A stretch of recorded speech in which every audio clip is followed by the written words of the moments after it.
Here I've worked out the problem. How many moles of carbon are there in 76 grams of methane? So when doing conversion problems, always start off with what you were given. So then that's how I got this. And then you go to your conversion factor, which is going to get multiplied by your given. So I want to get out of grams to methane and go into moles of methane. So I'm just going to do 1 mole of methane here because that's easy. And I just need to figure out how many grams of methane are in 1 mole of it. Well, as I said earlier, you go to periodic table and then you find your atomic masses under the element symbol, which are numerically equal to your molar mass. You'll notice how I multiplied the molar mass of hydrogen by 4. That's because there are 4 hydrogens in 1 molecule of methane. So once you do all of that, you get your molar mass. And that's how I know that in 1 mole of methane, there's 16.05 grams of methane. And then these are going to cancel out because essentially what's happening here is top divided by bottom. So like 5 divided by 5 is 1. Grams of methane divided by grams of methane is also 1. So that's how these cancel out. And then that's how we're just left with moles of methane, except I don't want to be in moles of methane. I want to be in moles of carbon.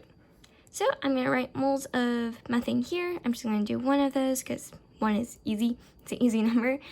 And then I need to figure out how many moles of carbon are in 1 mole of methane. Well, we already kind of figured that out earlier. In 1 molecule of methane, there's only 1 carbon. So that also means in 1 mole of methane, there's only going to be 1 mole of carbon. So yeah, that's how I was able to get this number right here, 1. And once you multiply all that out, you get this number. And make sure you always use your sig-fig rules when doing these problems.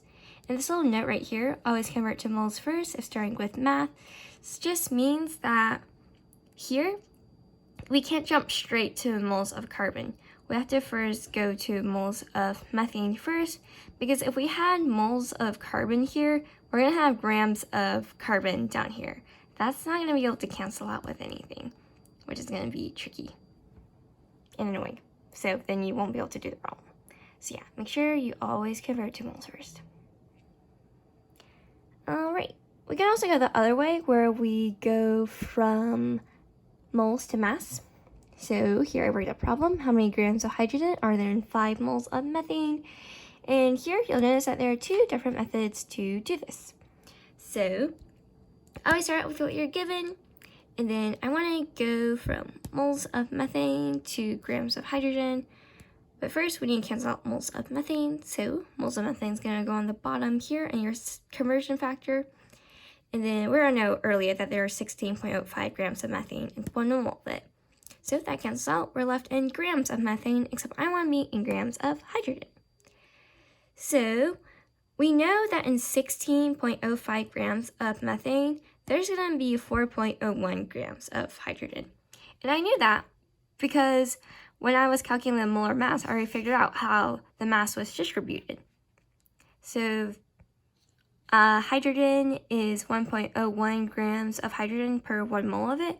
And then I have to multiply by 4 because there's 4 hydrogen atoms in 1 molecule of it. So that's how I was able to get this number, 4.01 grams of hydrogen. And this is kind of the same as saying that there are 4 moles of hydrogen in 1 mole of methane, because we know that there are 4.01 grams of hydrogen in 4 moles of hydrogen. So yeah, that's how they're kind of similar, except we're just wanting to be in grams of hydrogen, which is why it's written like this. So yeah, once you multiply all around, you get 20. And again, make sure you use your sig-fig rules. The second method, which is kind of easier, you see how the numbers are like prettier in the second method and easier to do.